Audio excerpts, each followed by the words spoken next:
안녕하십니까. 부동산 경제론 이범웅입니다. 오늘은 12주차 첫 번째 시간입니다. 지난 11주차에서는 주택 분양가 규제의 효과에 대해서 살펴봤고요. 그리고 임대료 자산가격 결정 모형, 이제 그 디파스켈리 휘튼 모형의 일사분면에 대해서 살펴봤습니다. 그래서 디파스켈리 휘튼 모형은 이제 4분면 모형이라고도 얘기를 하는데요. 지난 시간에 살펴본 일사분면은 이제 그 부동산 공간 시장의 균형을 나타내주는 그런 분면이다, 사분면이다라고 생각하시면 좋겠습니다. 그래서 횡축의 공간 재고와 그다음에 종축의 임대료 사이의 관계를 나타내주는 그런 그 사분면이라고 생각하시면 되고요. 이제 이번 시간 그리고 다음 시간 해가지고 살펴볼 2분면, 3분면, 4분면은 각각 4분면 같은 경우에는 부동산 자산 시장의 균형을 나타내 줍니다. 그래서 부동산 공간 시장 즉 1사분면에서 결정된 임대료로부터 자산 가격이 결정되는 것을 나타내 주는 게 2사분면이고요. 3사분면은 이제 그 자산 시장의 신규 공급이 어떻게 이루어지는지를 보여주는 그런 사분면인데요. 신축을 통해 가지고 건물의 신규 공급이 어떻게 이루어지는지를 살펴볼 수 있습니다.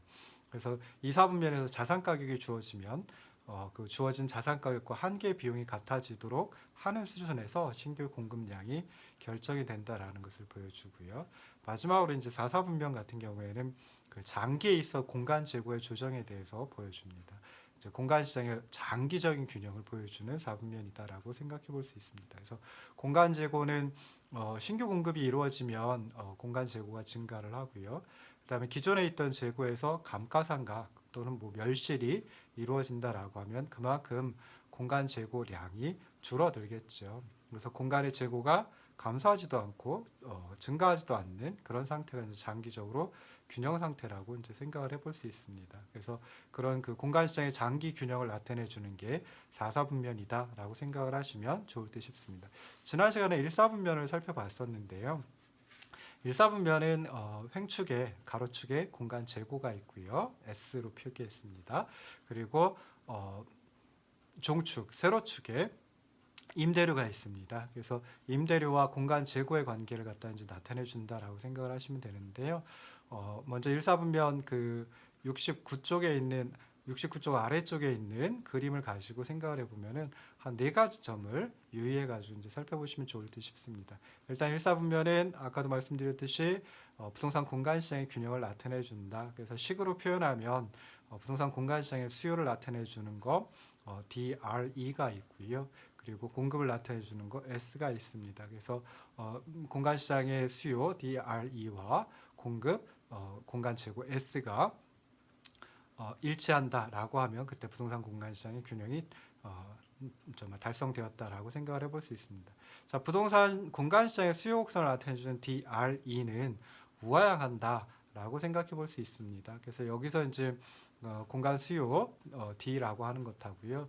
그 다음에 공간의 수요량 DRE라고 하는 것하고 그 속에 있는 이제 임대료 R이라고 하는 것은 이제 서로 반대 방향으로 움직인다. 그래서 임대료가 상승하면 공간에 대한 수요량이 아무래도 줄어들 테고요. 임대료가 하락하면 공간에 대한 수요량이 증가를 하게 됩니다. 그래서 공간 수요량과 그리고 임대료는 서로 다른 방향으로 움직이기 때문에 부동산 공간 시장에서의 수요 곡선 DRE는 우하향하는 형태를 취한다라고 하는 거 두 번째 생각해 볼 수 있습니다.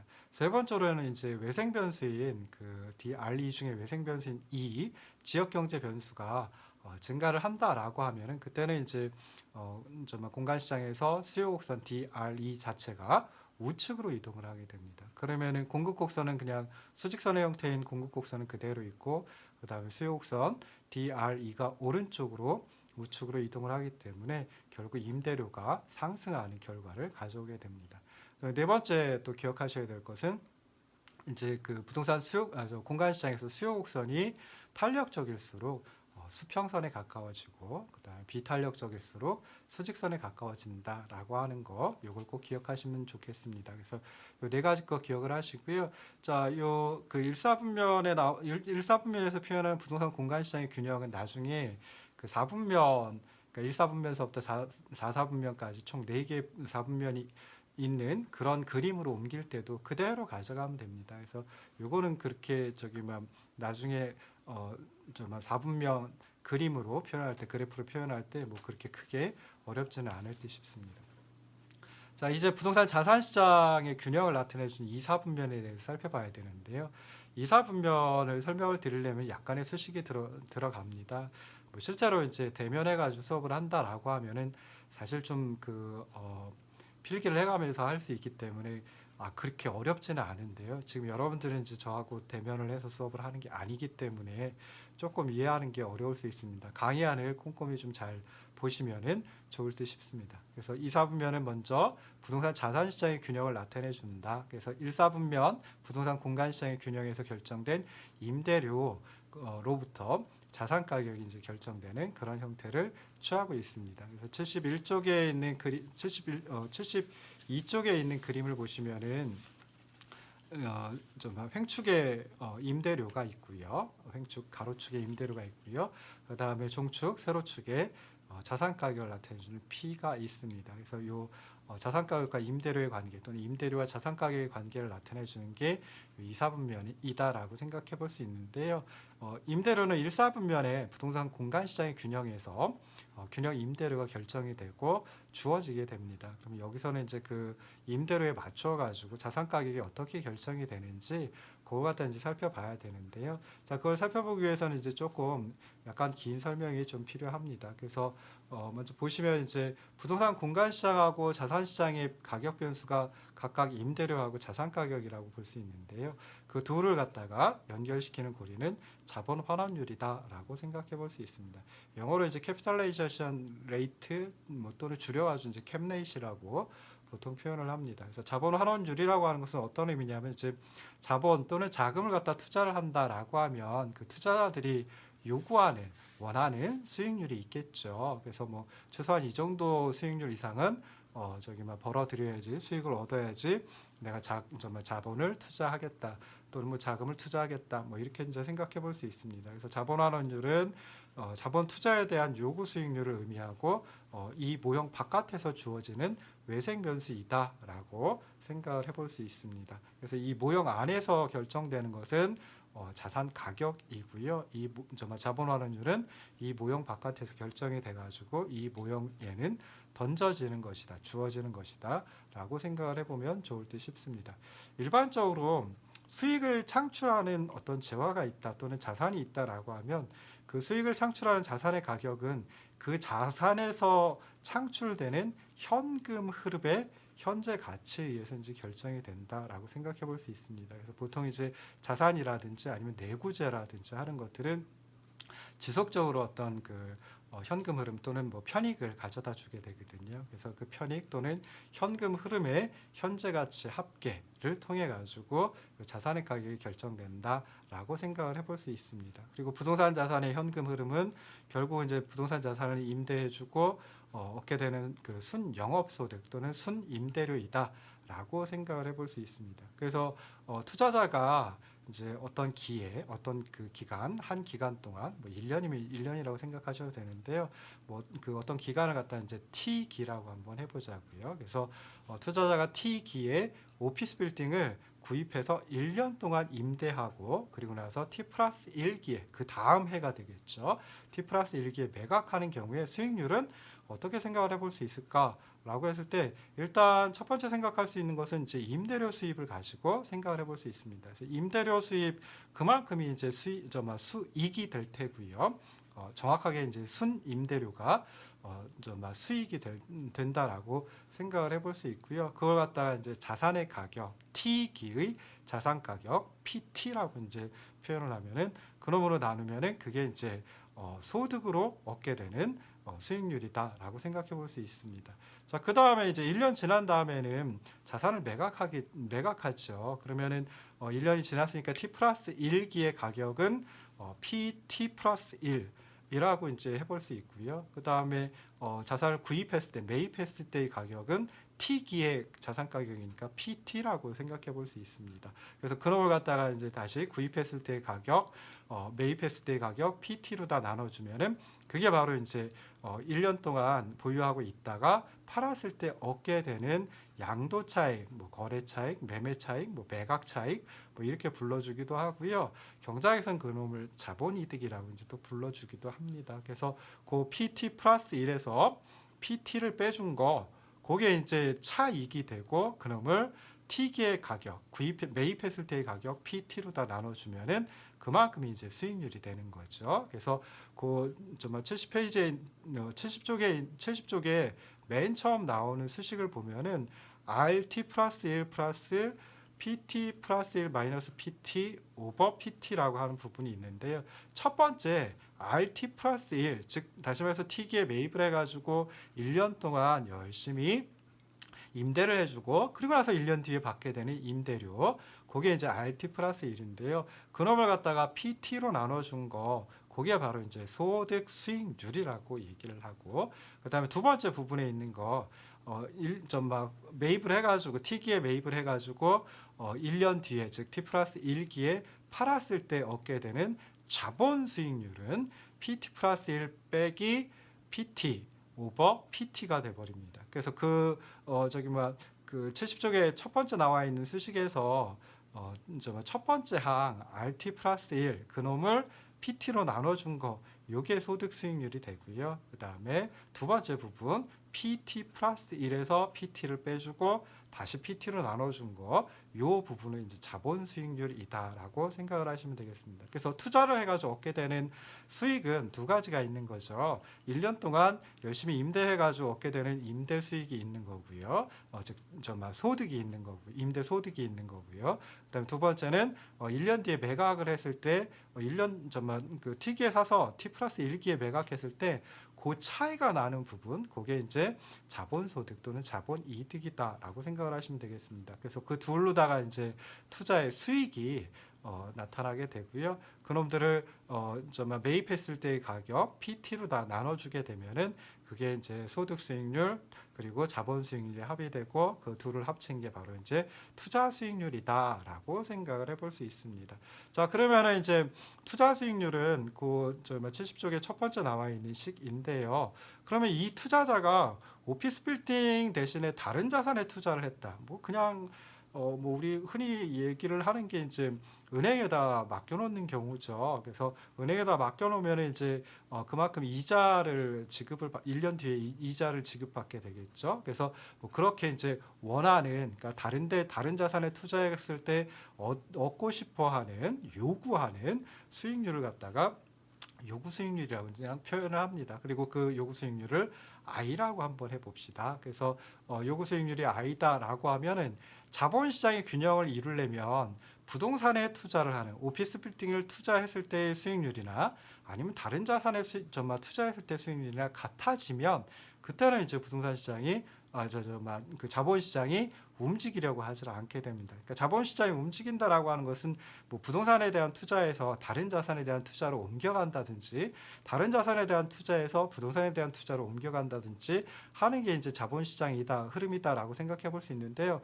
그냥 부동산에 투자했을 때, 여기서처럼 오피스 빌딩에 투자를 했을 때 얻게 되는 수익률하고 다른 자본적 자산에 투자했을 때 얻게 되는 수익률하고 같다라고 하면 이제 그 자산들 사이에 옮겨 다닐 이유가 없게 되는 거죠. 그냥 그 상태 그대로 쭉 유지를 하게 됩니다. 그래서 자본시장의 균형을 이루게 되는데요. 자본시장의 균형을 이루기 위해서는 오피스 빌딩에 대한 투자 수익률 그 위에 있는 식하고요. 그 다음에 요구 수익률하고 같아야 되니까 이제 두 번째 식이 성립을 하게 됩니다. 그래서 두 번째 식의 좌변은 오피스 빌딩에 투자했을 때 얻게 되는 투자 수익률이 되고요. 그다음 두 번째 식의 우변을 보시면은 I라고 하는 거, 요거는 아까도 말씀드렸듯이 요구 수익률이다. 즉 다른 자산에 투자했을 때 얻으려고 하는, 최소한 이 정도는 수익률이 나왔으면 좋겠어라고 원하는 요구 수익률이고요. 그 I를 갖다가 뭐라고 불러주냐면은 자본 환원율이라고 얘기를 합니다. 자, 그러면 자본시장의 균형을 만족시키는 그 T기의 가격, 얼마일까? 그러니까 자본시장의 균형이 달성되었을 때, 만족되었을 때 그때 부동산 자산의 T기의 가격, PT는 얼마일까? 그 위에 있는 식을 갖다가, 그러니까 두 번째 식을 조금 이렇게 정리해 주면 됩니다. 정리를 해줄 때 이제 PT로다 정리를 해주면 되거든요. 그래서 PT로다 정리를 해주기 위해서 정말 일단 정말 해볼 수 있는 것은, 자 보시면은 그 분모에는 이제 정말 좌변의 분모에는 그냥 PT로 두고요. 그 다음에 좌변의 분자에 보시면은 괄호로 묶인 부분에 두 번째 항이 PT가 됩니다. 그러면은 분모에도 PT가 있고 분자에도 PT가 있으니까 결국은 그거는 앞에 마이너스가 붙어 있으니까 마이너스 1이 되겠죠. 그래서 그놈을 갖다가 우변으로 넘겨주면은 1 플러스 i가 되고요. 좌변에는 뭐만 남냐면은 RT 플러스 1 플러스 PT 플러스 1 오버 PT라고 하는 요 값이 나오게 됩니다. 자, 그럼 이것도 이제 뭐 좌변에 있는 분모 PT를 갖다 우변으로 넘겨주면은 PT 곱하기 1 플러스 i가 될 테고요. 그놈이 이제 좌변에 있는 놈 RT 플러스 1 플러스 PT 플러스 1하고 이제 같게 됩니다. 그리고 이제 다시 1 플러스 i를 우변으로 이항시켜 버리면은 결국 좌변에는 PT라고 하는 T기의 자산 가격, T기의 가격, T기의 부동산 가격 그거 하나만 남게 되죠. 그래서 정말 정리를 해보면 PT는 RT 플러스 1 플러스 PT 플러스 1 오버 1 플러스 i라고 하는 요 식이 성립을 하게 되고요. 이것도 우변에 분자에 두 개의 항이 있으니까 그걸 나누어 보면은 PT는 RT 플러스 1 오버 1 플러스 i 플러스 PT 플러스 1 오버 1 플러스 i라고 하는 식으로 정리를 할 수 있습니다. 이게 그러니까 T기의 부동산 자산이 T기의 부동산 자산 가격이 되는 거죠. 언제 그러냐면은 자본시장이 균형을 이룰 때 그때 이제 정말 T기의 가격 PT는 어떻게 계산을 할 수 있느냐 산정이 되느냐라고 했을 때 RT 플러스 1 그러니까 T기의 1년 동안 그 임대를 해주고 T 플러스 1 그러니까 1년 뒤에 받게 되는 임대료를 1 플러스 i로 나눠준 값하고 그 다음에 PT 플러스 1 매각할 때의 가격이죠. 1년 뒤에 매각하려고 할 때의 가격을 1 플러스 i로 나눠준 놈하고 같으면 자본시장의 균형이 성립된다. 이렇게 이제 생각을 해볼 수 있습니다. 자, 그러면 마찬가지로 이제 T 플러스 1기의 가격, 즉 PT 플러스 1은 그냥 T 대신에 하첨자, 아래첨자 T 대신에 T 플러스 1만 그대로 넣어주면 됩니다. 그러면은 좌변은 PT가 있었으니까 PT 플러스 1이 될 테고요. 우변은 이제 T 대신에 T 플러스 2를 갖다 넣어줘야 되니까 우변 첫 번째 항은 RT 플러스 1이었죠. 근데 T 대신에 T 플러스 1을 넣어주면은 RT 플러스 2가 됩니다. 그놈을 1 플러스 i로 나눠주고 더하기 PT 플러스 1인데 T 대신에 T 플러스 1을 넣어주면은 PT 플러스 2가 되고요. 이놈을 1 플러스 i로 나눠준 값하고 마찬가지가 됩니다. 그러면은 고식 바로 위에 PT 우변 두 번째 항을 보면 PT 플러스 1이 있죠. 그러니까 PT는 RT 플러스 1 오버 1 플러스 i 플러스 PT 플러스 1 오버 1 플러스 i 그 우변 두 번째 항에 보면은 분자에 PT 플러스 1이 있습니다. 그래서 거기다가 그냥 대입을 해주면은 조금 복잡할 것 같긴 하지만 별로 복잡하지 않은 식이 나옵니다. 그래서 어떤 식이 나오냐면 PT는 RT 플러스 1 오버 1 플러스 i 요게 원래 있던 식의 우변 첫 번째 항이고요. 그 다음에 두 번째 항 PT 플러스 1이 분자에 있으니까 거기다가 밑에 있는 식을 넣어주면은 RT 플러스 2 오버 1 플러스 i의 제곱 플러스 PT 플러스 2 오버 1 플러스 i의 제곱 이런 식이 나오게 됩니다. 그래서 이런 과정을 계속 반복을 해가지고 PT 플러스 2, 즉 T 플러스 2기에 그러니까 내후년 가격이 되는 거죠. PT 플러스 2도 계산해가지고 또 대입하고 PT 플러스 3도 마찬가지로 계산해가지고 넣어주고 뭐 이러다 보면은 71쪽 맨 위에 나와 있는 식이 나오게 됩니다. 그래서 보시면 PT는 RT 플러스 1 오버 1 플러스 i 플러스 RT 플러스 2 오버 1 플러스 i의 제곱 플러스 점점점점점 플러스 RT 플러스 라지 T 갈 때까지 간 겁니다. 라지 T 기간 후까지 그러니까 지금서부터 라지 t년 뒤까지 가버린 거예요. 그래서 RT 플러스 라지 t 오버 1 플러스 i의 라지 t 승이 되고요. 그 다음에 남는 건 이제 가격이 남겠죠. 그래서 pt 플러스 라지 t 오버 1 플러스 i의 라지 t 승이 돼버립니다. 그래서 여기서 라지 t가 매우 커진다라고 하면, 그러니까 1점만 t 플러스 1, t 플러스 2, t 플러스 3, t 플러스 4 해가지고 뭐 예를 들어 t 플러스 한 100 정도 또는 t 플러스 10,000 정도, 그래서 라지 t가 100이나 10,000 정도까지 가버리면은, 그렇게 되면은 분모에 있는 1 플러스 i의 라지 t는 이거는 어마어마한 숫자가 돼버립니다. 굉장히 큰 숫자가 돼버리거든요. 그래서 분모에 굉장히 큰 숫자가 있으면 그것분의 어떤 숫자는 거의 0에 가까워지게 됩니다. 그래서 마지막 항은 이제 날려버려도 됩니다. 정말 0하고 가까워지니까 0하고 같다라고 하면은 마지막 항은 이제 없어도 되는 거죠. 그래서 71쪽의 두 번째 식에 보면 PT는 RT 플러스 1 오버 1 플러스 I 플러스 RT 플러스 2 오버 1 플러스 I의 제곱 플러스 점점점점 플러스 RT 플러스 라지 T 오버 1 플러스 I의 라지 T 승이 돼버립니다. 그리고 그걸 갖다가 이제 서메이션 기호 이용해 가지고 축약을 하면은 맨 오른쪽에 있는 변하고 똑같게 됩니다. 그래서 서메이션 i는 1서부터 라지 t까지 r t 플러스 j, 죄송합니다. 서메이션 j는 1서부터 라지 t까지 rt 플러스 j 오버 1 플러스 i의 j승, 이런 식으로 해가지고 이제 정리를 할 수 있습니다. 그래서 뭐 이렇게 하면은 굉장히 어려운 것 같은데요. 이제 좀 있으면은 굉장히 좀 쉽게 바꿉니다. 그래서 그 식을 보면은 부동산 자산 가격은 해당 부동산에서 창출되는 미래의 임대료의 현재 가치와 같다. 그러니까 그 71쪽의 두 번째 식 보시면은 좌변이 그 T기의 자산 가격이 되는 거죠. T기의 자산 가격은 우변 첫 번째 항은 지금서부터 1년 동안, T기서부터 1년 동안 빌려줬을 때 얻게 되는 임대료를 1 플러스 I, 1 플러스 요구 수익률 또는 1 플러스 자본 환원율로 나눠준 거고요. 요구 수익률 아까도 얘기했듯이 그냥 간단하게 예금한다라고 치면은 그냥 단순한 이자율, 시중 금리가 돼버립니다. 그래서 그냥 그놈으로 할인을 해주고요.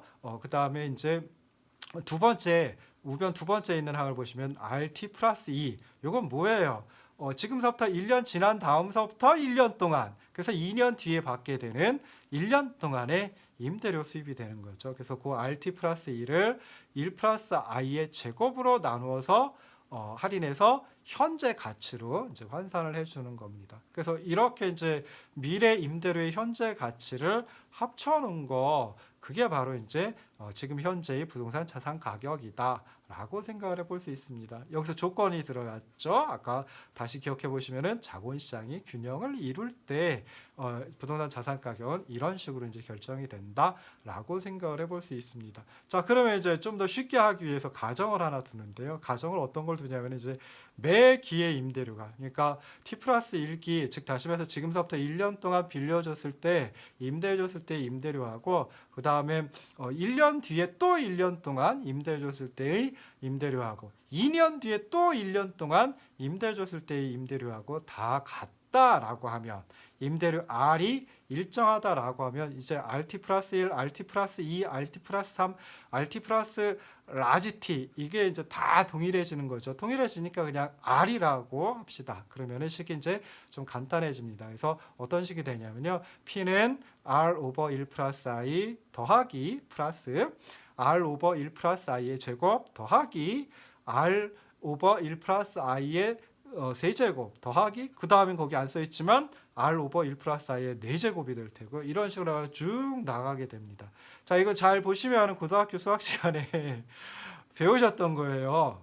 기억을 안 나죠? 예, 저도 가끔 기억이 안 나가지고 그럴 때 이제 뭐 인터넷 뒤져보면서 다시 찾아보기도 합니다. 등비급수의 합이라고 하죠. 그래서 등비급수의 합계를 내는 방법, 그거 한번 읽어보시면요. 어떻게 하면 되냐면 양변에다가 1 플러스 I, 그러니까 우변의 분모에 공통적으로 들어가 있는 거 1 플러스 I를 곱해주면 됩니다. 이걸 등비라고 하죠. 등비를 곱해주면 됩니다. 그래서 보시면 양변에 1 플러스 I를 곱해주면은 좌변에는 1 플러스 I 곱하기 P가 있고요. 우변 첫 번째 항은 R 오버 1 플러스 I에다가 1 플러스 I를 곱해주니까 그냥 R만 남게 되고요. 두 번째 항은 R 오버 1 플러스 I의 제곱인데 여기다 1 플러스 I를 곱해주면은 R 오버 1 플러스 I만 남게 됩니다. 그래서 어떤 식이 되느냐, 좌변은 1 플러스 I 곱하기 P가 되고요. 우변은 R 플러스 R 오버 1 플러스 I 플러스 R 오버 1 플러스 I의 제곱, 뭐 이렇게가 쭉쭉쭉 나가는 식이 돼버립니다.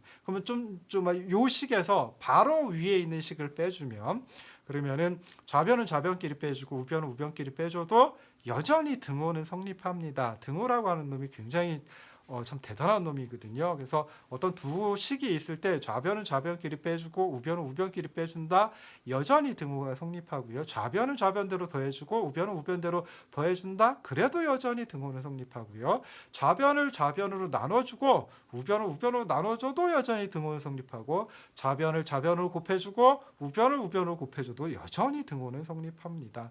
그래서 이 식에서, 좀 전에 식에서 그 윗식을 갖다 빼주면은 좌변은 1 플러스 I 곱하기 P 빼기 P가 되고요. 우변은 밑에 있는 식의 우변이 R 플러스 R 오버 1 플러스 I 플러스 R 오버 1 플러스 I의 제곱 플러스 쭉쭉쭉 나가죠. 그 다음에 그 윗식에 있던 우변을 빼줘야 되는데 마이너스 R 오버 1 플러스 I 플러스 R 오버 1 플러스 I의 제곱 플러스 R 오버 1 플러스 I의 세제곱, 뭐 이런 식이 돼버립니다. 그래서 보시면은 거기 중괄호를 갖다 이제 표현을 해놨죠. 우변은 중괄호로다 표현을 해놨죠. 그래서 중괄호 안에 있는 것들 보시면은 다 날아가 버리고요. 왜냐하면 위에 있는 중괄호는 플러스로 돼 있고 아래에 있는 중괄호는 마이너스로 돼 있습니다. 그러니까 플러스 마이너스 부호만 다르고 서로 같은 크기다라고 하면 그냥 날아가 버리는 거죠. 상쇄돼서요. 그래서 남는 거 뭐만 남느냐? 우변에 이제 R만 남게 됩니다. 그래서 좌변은 빼주면은 I 곱하기 P라고 하는 값이 남고요. 우변은 R이 남습니다. I 곱하기 P는 R이라고 하는 식이 남습니다. 이걸 P에 대해서 정리하면, 그러니까 그 자산가격에 대해서 정리를 해주면은 P는 R 오버 I가 되고요. 여기서 I를 아까도 말씀드렸듯이 자본 환원율이다라고 얘기를 하고요. 좀 전에 그 71쪽의 4-2식 보시면 P는 R 오버 I인데, 이걸 I에 대해서 정리하면, 자본 환원율 I에 대해서 정리하면은 I는 R 오버 P가 돼버립니다. 그래서 이 자본 환원율 어떻게 계산을 하느냐, 어떻게 산정을 하느냐라고 했을 때 임대료를 자산가격으로 나눠준 게 자본 환원율이다 라고 간단하게 생각해 볼 수 있습니다. 이 경우에 두 가지 가정이 들어가 있는 거죠. 하나는 자본시장이 균형을 이룰 때 그렇다라고 하는 거고요. 두 번째는 매 기의 임대료가 R로다가 일정하다라고 하면, 그때는 이제 자본 환원율 I는 R 오버 P로다가 간단하게 계산을 할 수 있습니다. 그리고 그 역수 I분의 1 오버 I, 그러면 이제 R 오버 P의 역수를 취해주면은 P 오버 R이 되겠죠. 그래서 그놈을 갖다 또 뭐라 그러냐면은 조수익 승수라고 이제 얘기를 하기도 합니다. 자, 그 다음에 이제 두 번째 부분이 임대료가 매기 G의 비율로 증가를 하는 경우인데요. 어려워요. 그래서 그냥 넘어가도록 하겠습니다. 그래서 72쪽에 보시면은 이제 그 설명이 나오는데요. 자본 환원율 I는 요구 수익률이다라고 생각해 볼 수 있는데, 이 자본 환원율은 뭐에 영향을 받느냐? 우리 좀 전에 해보지는 않았지만은 장기 이자율, 그리고 조세, 그리고 미래 임대료의 기대 상승률, 그리고 현금 흐름의 위험. 그러니까 임대소득이 좀 그 위험을 가지고 있죠. 어떤 경우에는 공실이 생겨가지고 임대소득이 들어오지 않는 경우도, 임대료가 들어오지 않는 경우도 있습니다. 그래서 그런 현금 흐름의 위험 등의 영향을 받는 게 자본 환원율이다라고 생각을 하시면 되겠습니다. 그래서 결국 부동산 자산 가격 P는 아까 매기 임대료 R이 일정하다라고 하면, 그때는 P는 R 오버 I라고 하는 식으로다가 간단하게 이제 생각해 볼 수 있다라고 했죠. 그래서 그렇게 보면 부동산 자산 가격 P는 부동산 투자의 수익률이 자본 환원율과 같아지도록 결정이 됩니다. 그래서 그럴 때 이제 임대료와 자산 가격의 관계는 어떻게 되느냐? P는 R 오버 I니까 이걸 조금 다르게 표현하면 P는 1 오버 I 곱하기 R이다라고 생각을 해볼 수 있죠. 그래서 좌변에 있는 P 자산가격을 종축에다 두고요. 그 다음에 우변에 있는 임대료 R을 횡축에다가 두면은 72쪽에 있는 그림과 같습니다. 그래서 P는 R 오버 I 또는 P는 1 오버 I 곱하기 R이라고 하는 걸 갖다가 평면에다가 옮겨주면은 원점에서 출발하는 직선의 형태, 즉 방사선의 형태로 나타나게 됩니다. 그래서 거기 72쪽에 가운데 있는 그림을 보시면은 종축에 자산가격 P가 있고요, 횡축에 임대료 R이 있습니다. 그래서 그리고 이제 거기다가 이제 자본시장의 균형을 이룰 때 자산가격과 임대료 Y 관계를 나타내주는 P는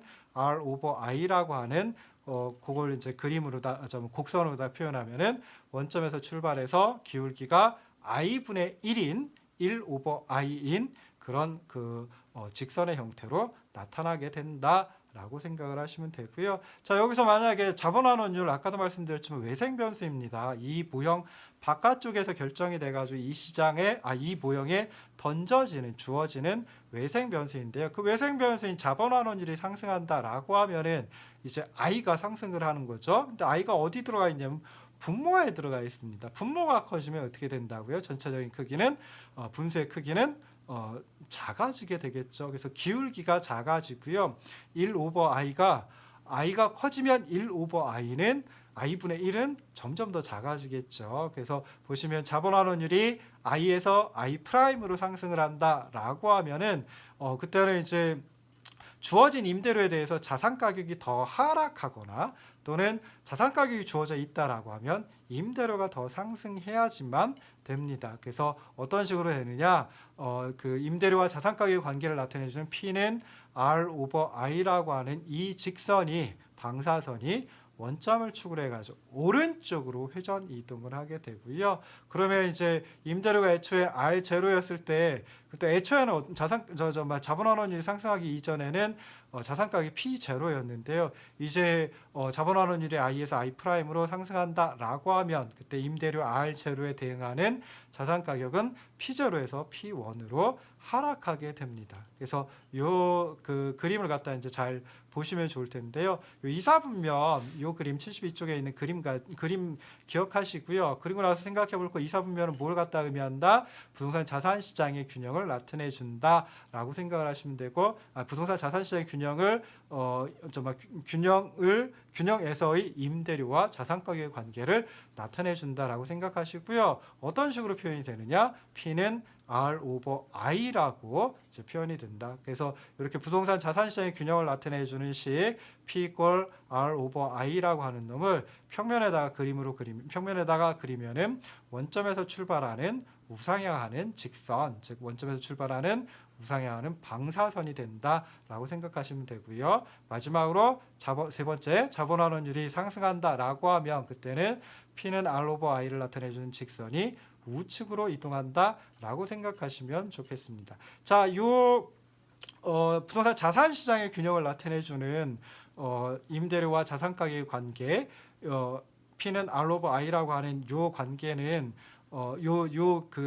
그래프는 지금 1사분면에 그려놨지만 72쪽에는 1사분면에 그려놨지만 요렇게 그린 거죠. 요렇게. 그래서 요쪽이 임대료가 있고 요쪽이 자산 가격입니다. 근데 나중에 이걸 갖다가 2사분면으로 옮깁니다. 2사분면을 어떻게 옮기냐면 원점을 축으로 해 가지고 왼쪽으로 90도 회전을 합니다. 이렇게 회전을 합니다. 자, 그러면 처음에 보시면은 이렇게 그 1사분면의 그림을 그려놨을 때는 이쪽이 임대료고 이쪽이 자산 가격이고 그 다음에 이렇게 해가지고 P 이퀄 R 오버 I라고 하는 직선을 표시를 했죠. 자산 시장의 균형을 나타내주는 자산 가격과 임대료의 관계를 나타내주는 직선 이렇게 표현이 됐었습니다. 이렇게 표현이 됐었죠. 근데 이게 원점을 축으로 해가지고 왼쪽으로 90도 이렇게 회전하면 이제 이놈이 임대료가 되는 거죠. 종축이 임대료가 되는 거고요.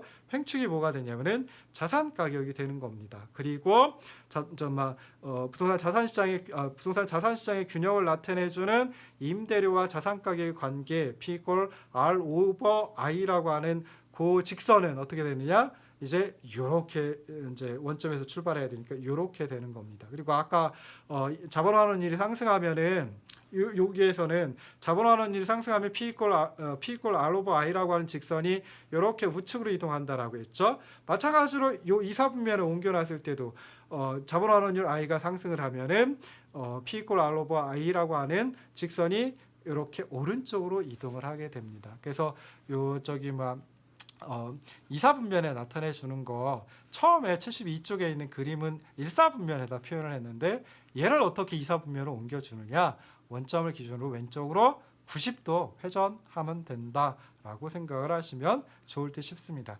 잠깐 쉬었다가 다시 돌아오도록 하겠습니다.